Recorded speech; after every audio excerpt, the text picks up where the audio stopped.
This is Tyrese Haliburton, and you're listening to Setting the Pace. Hey, what's up, Pacer Nation? Welcome back to another episode here of your go-to Pacers podcast, Setting the Pace. I'm your host, Alex Golden. I'm doing today's episode solo. It is almost 1 o'clock in the evening, but I just wanted to say, if you guys stayed up, hoping the Pacers could pull off the miraculous once again, just like they did against the Utah Jazz on Monday night, unfortunately, that did not happen. The Pacers, they were giving us some false hope. They were just hanging around once again. Did not look good all game long. There was a lot of things going wrong for the Pacers in this one, but I would just say this. They were trying to whittle this lead down that the Blazers had established. They got it to 6 with about 8:05 left in the game. Rick Carlisle had been trusting his bench to kind of get that lead down, and all of a sudden he's like, you know what? I'm bringing in the big guns. Come on, Tyrese. Come on, Nembhard. Come on, Mathurin. Come on, Turner. Let's go join Siakam. Let's take this Blazers team down. We're only down by 6. Let's see what we got. Nope, that is not what happened. That is not what happened. The starters were not good really in this game, but mostly in the second half, they really struggled outside of Nembhard and Siakam in the second half. But the Pacers, after getting it to just a 6-point game, allowed the Blazers to go on a 13-2 run, and a lot of that came down to turnovers by the Pacers. They had 19 in this game, and allowing a lot of offensive rebounds. They gave 2 offensive rebounds in the first possession when they were subbed in. Eventually, Simons hits a 2. The next play, Andrew Nembhard, illegal screen, turnover. Next play, Scoot Henderson, 2. Next play, Nembhard turns the ball over.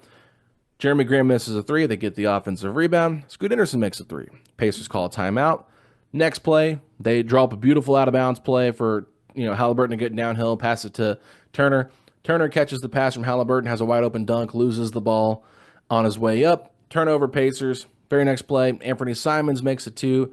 Next play down, Mathurin's able to draw a foul. He hits both his free throws to kind of break up that scoring run there. And then the very next play, Jeremy Grant, 3-point shot, and he gets fouled. So free throws, 13-2 run. I mean, what are you supposed to say? I mean, at that point, what are you supposed to say? The Pacers were not playing good. They were still hanging around, and then all of a sudden, the Blazers just went on this run thanks to Indiana's incompetent offense and defense and their inability to rebound the basketball. And when that happens, what are you supposed to do? The Pacers never led in this game, not once. Not once did they lead in this game. So it was like they were just constantly getting close with whether it was 1 point, whether it was 3 points, whether it was 4 points. They could never get over the hump. And I thought, just for a second, I was like, you know what? That Jazz game gave me some confidence that the Pacers might be able to pull this one off. But unfortunately, that was not the case. That was not the case at all. And gosh darn it for me for believing the Pacers could actually win a game in Portland with fans there. The Pacers have not won in Portland since 2007. Danny Granger, I believe, was the leading scorer with 24 points in that game.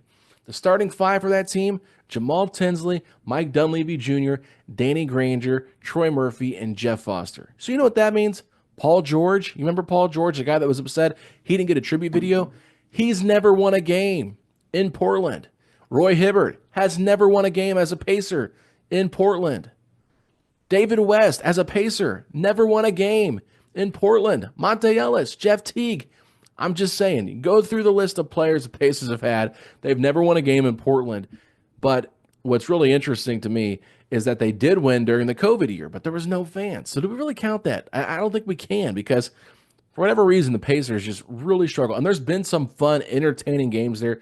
Obviously, Dame and C.J. McCollum were a part of those teams, and they had the Aldridge and Brandon Roy teams during that time too. So they've been good. It's not like Portland's been a bad team, but it's very rare that you see a team struggle that much to win. It kind of is so funny to me that the same night that the Pacers are playing against the Portland Trail Blazers on the road, a team that they haven't beat with fans in the building since 2007, is the same night that the Indiana Hoosiers are taking on the Wisconsin Badgers on the road, and the Hoosiers lose again. They have not beaten Wisconsin on the road since 1998. Okay, so like these little streaks we talk about, we give Facci a hard time for the Facci curse. There's a Portland Trailblazer curse here for the Pacers, and so that to me is a bigger monkey on their back than Facci. But with that being said, I think that there's a lot of ways we could go here, and I think there's some great stuff from Caitlin Cooper here on her Twitter account, as per usual. You know, I love talking with Caitlin, and it's been harder for us to like have deeper conversations this year just because of our schedules. But she said, "Good morning to everyone except Tumani Kamara's lockdown defense, the 3-point line, road back-to-backs, rims, and the Pacific time zone." So thought it was a great tweet because look, it was just awful for the Pacers. They were really struggling with the defense. And the first thing that stood out to me when I saw this game about to happen was the amount of length that the Portland Trailblazers were putting out there to start this game out with. Their smallest guy was Anthony Simons at 6'3". Their next guy was Denny Avdia at 6'9". Jeremy Grant, 6'9". Tumani Kamara, I believe he's 6'9". Could be a mistake in there. And then DeAndre Ayton, 7 foot. So that's a pretty lengthy lineup, and the Pacers really struggled with that. I'm going to reference Caitlin again because I just love this tweet. She said, "Passing around the Blazers team has been like trying to putt-putt through the windmill at a mini golf course."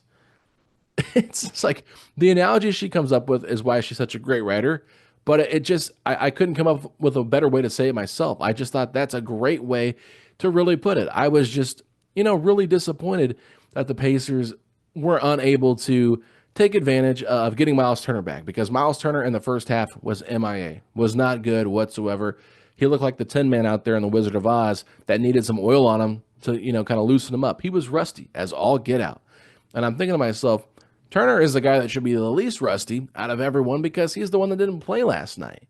But it just took him some time. Maybe that injury was a little bit more, it was bothering him more than I thought. And so maybe it just took him some time to kind of shake that rust off because of not playing. And it had been a couple of days since they had played on Saturday. So I'm not trying to blame Turner for the loss. I'm just saying I thought he would be a little more fresh seeing he didn't play, but he still had the travel and the sleep schedule and stuff like that. So that does make a difference. But honestly, I thought that Tyrese Haliburton would play better in this game. But when we see teams with size, we know that they really impact Haliburton.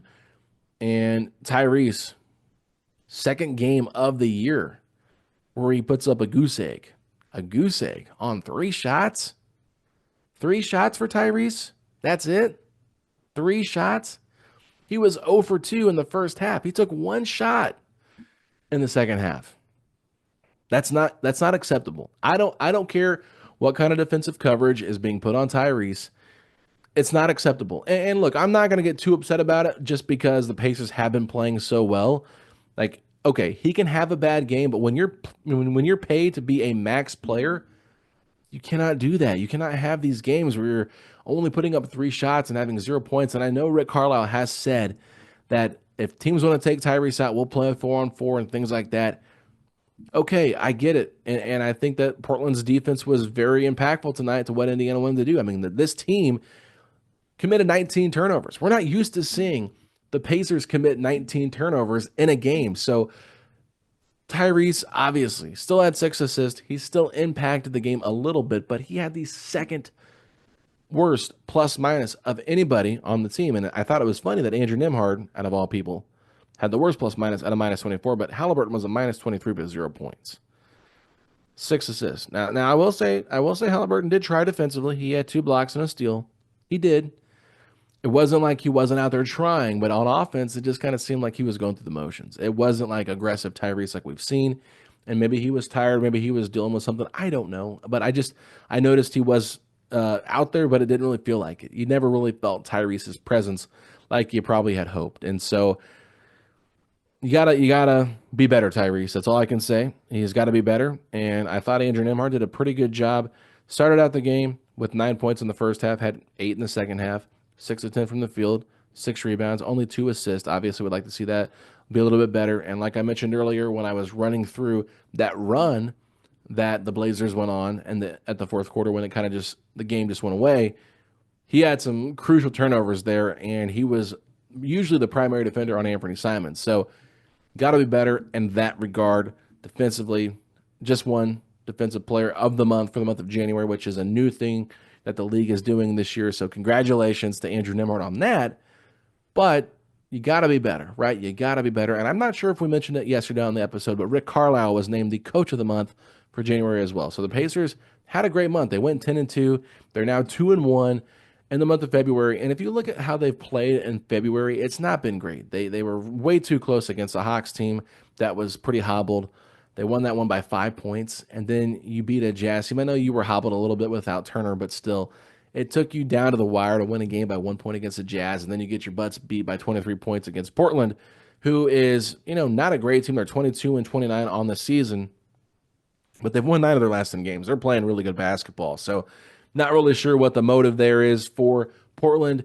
They're not playing Donovan Clingan as many minutes as you'd think they would. They didn't even get into the game tonight. It was a DNP coach's decision. And this is a guy that they kind of feel like is the future of their center position from UConn. Just won a national championship with Hurley's team out there. So I don't know. I don't know what to think of the Donovan Clingan thing, but this is just a weird Blazers roster that feels like they could blow it up at any point and just kind of try to rebuild. But I think they're trying to establish a culture there, and I give them a lot of credit for that. I thought that their defense was so smothering tonight in this game, and they really impacted Indiana from start to finish. Now, I will say, if we're looking at players that really stood out to me in this one, I think TJ McConnell might be number one. 14 points on 7 of 11 shooting. When he came into the game, there was just these little spurts here and there where he really just felt like his presence was out there, and you could just tell, like, okay, McConnell's going to shift things a little bit. And when Haliburton's playing so well and McConnell comes in and kind of has that type of game, it does make you feel better about the trajectory of where the game is going, right? Because he can flip the game all the time. And that's what you love about TJ. He just has that change of pace, speed, that deceleration, that acceleration, stop on a dime, hit the little floating jumper, or pass it to somebody. He had a beautiful pass in transition, Benedict Mathurin on a fast break. So, like, TJ McConnell can do that, and his legs look pretty fresh, despite, being one of the older guys on the roster on the second night of a back-to-back. He doesn't play a lot of heavy minutes, so I think it's easier for him to have fresher legs, but I thought he looked really good tonight. I thought Siakam, at times, had some really nice moments. I felt like the Pacers could have done a better job of utilizing the matchups with him one-on-one, but, we saw how they were trying to defend him. He's obviously the Pacers' best player, so they were trying to, make things more difficult. I mentioned Nembhard's, first half, second half stats, pretty good stuff from him. But yeah, I mean, that's kind of the players that really stood out to me. I thought Aaron Nesmith was once again really, really good in this game. I was kind of puzzled by how his minutes played out in this game as well.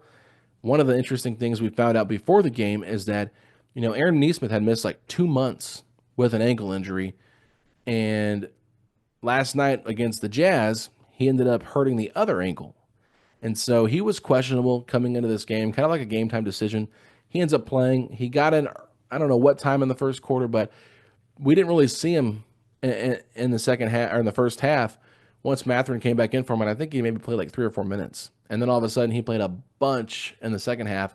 And you could really feel his presence out there. I mean, Aaron Nesmith to me is one of the best defenders on this team. I know Nembhard has been labeled like the best defender, but at times, I mean, you can make the case that Aaron's the best one-on-one defender for this team, and I think you can really feel it, and I feel like we have felt it, specifically the last 3 games, and when these moments have been clutch time, we've seen Carlisle kind of go back to him.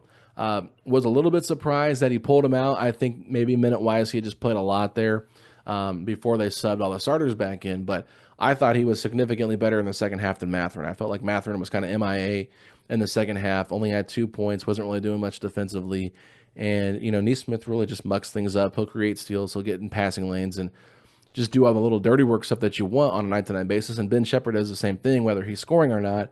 But, Nesmith, to me, like, you're not really counting on his offense, and sometimes that can be problematic with his overall game. It's just like offensively, you're wanting a little bit more from him. But I just felt like defensively, we really saw the way that Nesmith can impact the game, and that goes all the way back to the game against the Pistons to end the month of January when he was 0 points but like a plus 20, and Mathurin and Nembhard did not play in that game. The last 4 games to me, I think Nesmith has looked the best, most consistently defensively of this Pacers group. I would say that Nembhard's been pretty good. I would say Siakam's been pretty good, and for the most part, Tyrese has been pretty good. This game, obviously, an outlier for Tyrese. So other than that, let's look at the team stats here just quickly. I did mention the turnovers there for the Pacers. 19 turnovers for the Pacers. Now, they did cause the Blazers to cough up the ball 19 times, but the difference here, the Pacers, 28 points conceded off turnovers. So the Blazers scored 28 points off the Pacers, 19 turnovers. The Pacers only were able to score 12 points off of turnovers. Now, here's another big thing. 51 rebounds for Portland, 39 for Indiana. It wasn't as drastic as the Jazz game, but 12 more rebounds makes a big difference. The Blazers were able to get 11 more shot attempts in this. 92 shot attempts for the Blazers to just 81 for the Pacers. Now, they shot close in terms of percentage-wise. The Blazers shot 44.6% from the field. Indiana shot 42.0% from the field. But the big difference to me in this game was shot making from the outside. 5 3-pointers made. 5 for the Pacers. I can't tell you the last time the Pacers won a game where they made just 5 3-pointers. Now, if they made 5 against Utah and I'm forgetting already from last night, I do apologize. But the Blazers outscored them 14-5 from the 3-point line. So if you do that, that's 9 times 3. That's 27 points. The advantage goes to Portland from outside. They won the game by 23. That's a big difference. And we've heard guys say it's a make or miss league. And I will say the Pacers did miss some good looks, but they also had some rough looks because of the way the defense of Portland was suffocating them and making things difficult. So that was really tough right there. 11 steals for Indiana, 6 blocks. Pretty good stuff there. 25 assists. 25 assists is low when you're looking at 30 for what the Pacers usually average. And then you include the 19 turnovers. It's like almost 1 for 1 almost, or like 1.2 for 1. So just not great there in terms of like your ratio from assist to turnover ratio. But yeah, you gotta find a way to be a little bit more impactful here for Indiana. So other than that, I'm trying to think if there's any players I really didn't touch on yet. I do want to touch on Jarace Walker and Obi Toppin here quickly because Jarace Walker ended up playing in this game for 8 minutes. And in those 8 minutes, the Pacers were a -6. He had 2 points. He had 1 assist, 1 rebound. He was 1 of 3 from the field. I thought that he looked okay. Obviously, they kind of threw him in there in a rough spot because Mr. Obi Toppin was not playing very well, and so they went to Jarace Walker to try to like change things up a little bit. And I just was, I was wanting to see more from Jarace, but like at the same time, like what else was I expecting to see from him? Like probably not much. So I would say like it was fine, but I don't have like some like over like analytical breakdown of what I saw from him. I wasn't watching him closely enough and specifically enough to tell you what he was doing good, what he wasn't doing good.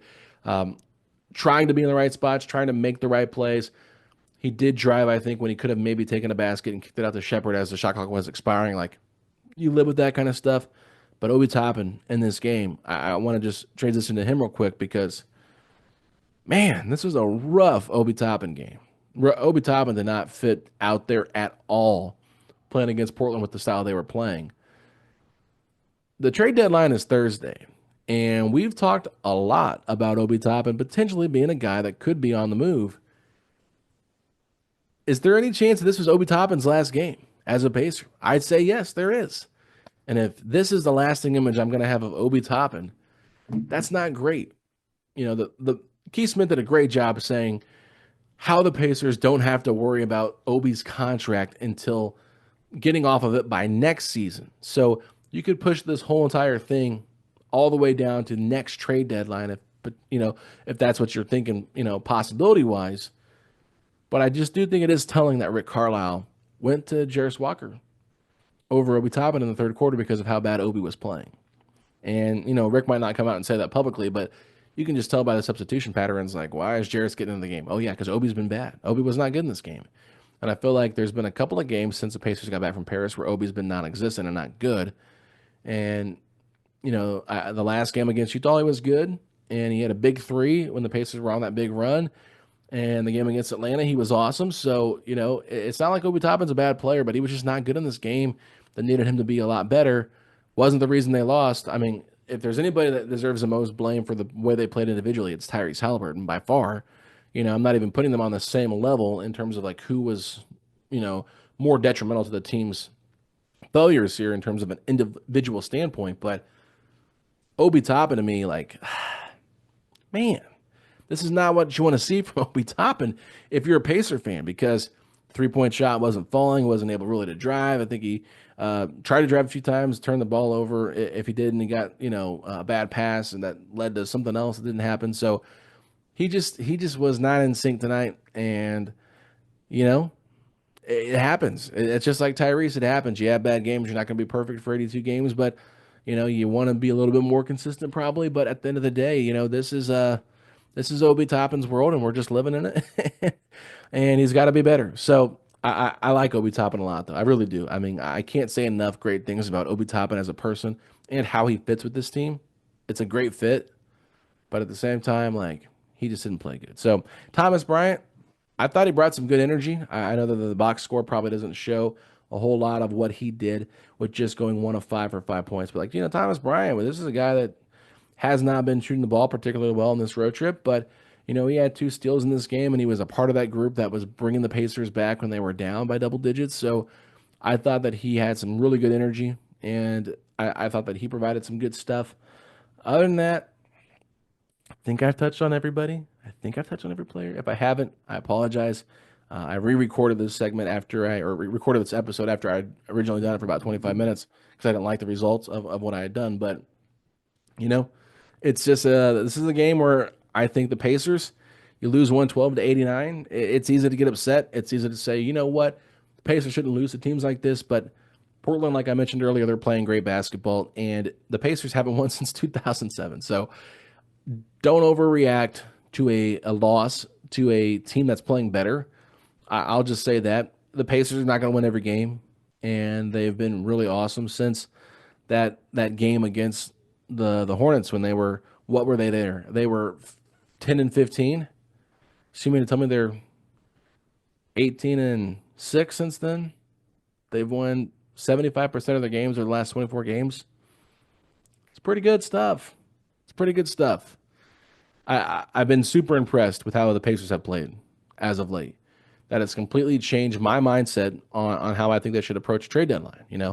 Had they been playing like they had been against the Hornets and continued on with that bad play of being like 5 games under 500, yeah, I think that there are a little bit more trades here where they're sellers versus buyers, but we'll see what happens. There's been a lot of speculation that Kevin Durant could be moved. I'm still up at 120. I have not heard of anybody getting moved yet, so that could be speculation. But look, the Pacers are just a game and a half ahead of Milwaukee right now in fourth after this loss, and you just don't want to find yourself falling out of the top 4 if you can avoid it all at all costs, because getting home court advantage is going to be massive, and this is a team that needs to mature and take care of wins like this team against Portland.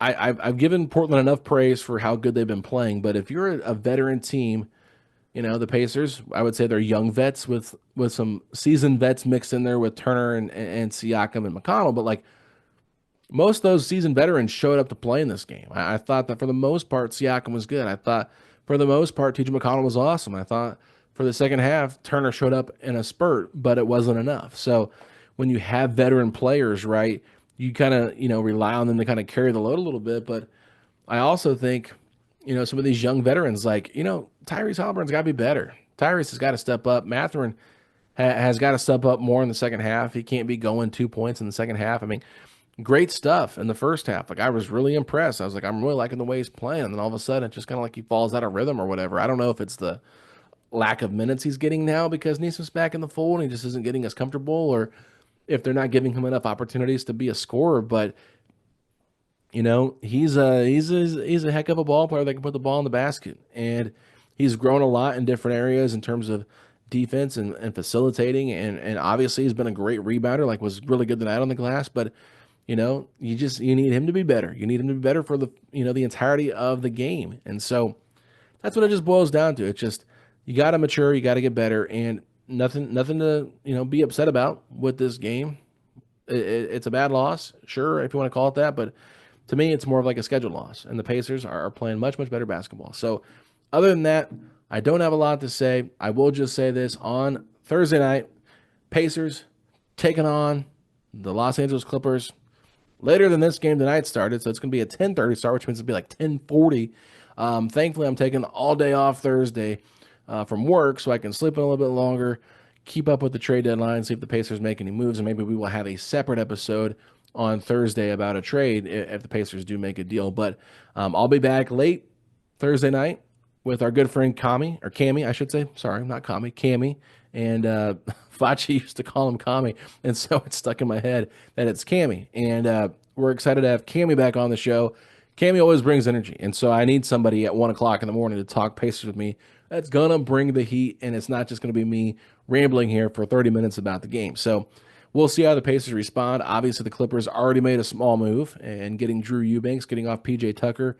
I think they acquired Patty Mills as well, and I'm not sure who else they dealt in that move with the Jazz, but they got some help, and we'll see if they do anything at the deadline other than that to kind of bolster this roster. That's really surprising. I mean, James Harden has been a problem for the Pacers for plenty of years, even back with his Philly days before he got traded to the Clippers. So he's going to be a handful. Norm Powell, a lot of people have said he could have been an all-star snub. We'll see if Kawhi Leonard plays. I'm not sure what his status has been health-wise, so I'll look into that before, obviously, that game on Thursday. But, this is a Clippers team that's playing better. Zubac ate the Pacers up on the rebounds a couple of years ago. I think he had 30, if I'm not mistaken, or 29, something crazy like that. I mean, it was a stupid game where Zubac was just absolutely torching Indiana. So on the glass, I mean, can't have that happen again. But, that's a game you're going to have to worry about. And then on Saturday, they're saying, Shams Charania came on Pat McAfee's show and said, look, looks like that might be the target day for the Luka Doncic debut in LA. And I'm just telling you right now, I'm sure he's going to be lit for that game. But I will say this is an awesome opportunity for the Indiana Pacers to spoil Luka's debut, put themselves even more on the map, and get more people talking about him. Because, look, it's going to have to say Luka does this and lost the Pacers if they lose to him on the screen. They could say Luka scores 35 in Lakers' debut, but they're going to have that score right there that shows you the Pacers beat him. I just think it's a great opportunity. Don't be afraid of it. Luka Doncic, I believe, when I looked it up on StatMuse yesterday, he's 4-11 against the Pacers since he's been in the league. So he's not had a great history beating the Pacers. So we'll see exactly what all the Lakers do at the deadline. Could some other guys be available for the Lakers on Thursday that they trade for that play on that Saturday game? I mean, there's going to be a lot of hype and speculation around this game. Obviously, it's always LA. It's always a fun place to play at. But when you got that many expectations coming into it, could be really interesting. And I think it'd be a great opportunity for the Pacers to go in there and, rattle some cages, throw some people off and say, hey, you know what? Luka to the Lakers, craziest trade in NBA history. But you know what else is crazy? The Pacers are playing the best basketball of anybody in the year 2025. So I'll just leave it at that. But, opportunity here for the Pacers to get some rest as well, because they'll travel from Portland to Los Angeles, more than likely. I could be wrong, but most of the time they leave after the game, fly into the city the next day. So they'll probably get into LA early Wednesday morning, probably around like 1, 2 o'clock their time there.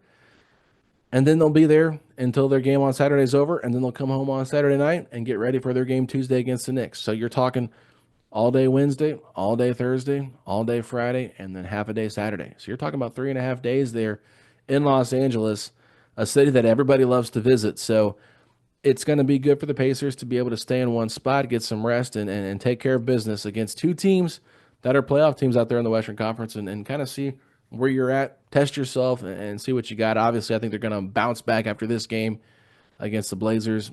Second night of a back-to-back. They haven't played a back-to-back, I don't think, all year long. So first one that I can recall that they've played this 2025 year. So tough to win on those nights. But anyway, Pacer Nation, hope you guys enjoyed the podcast. Sorry it was solo once again, but if you do like the solo shows, leave us a thumbs up on YouTube. Let us know what you're thinking in the comment section below. And if you're listening to this on the audio side, please subscribe if you haven't already. Follow the show on Apple. Leave us a 5-star rating and review. Let us know what you guys like about the show in that review so we can get to know you guys a little bit better.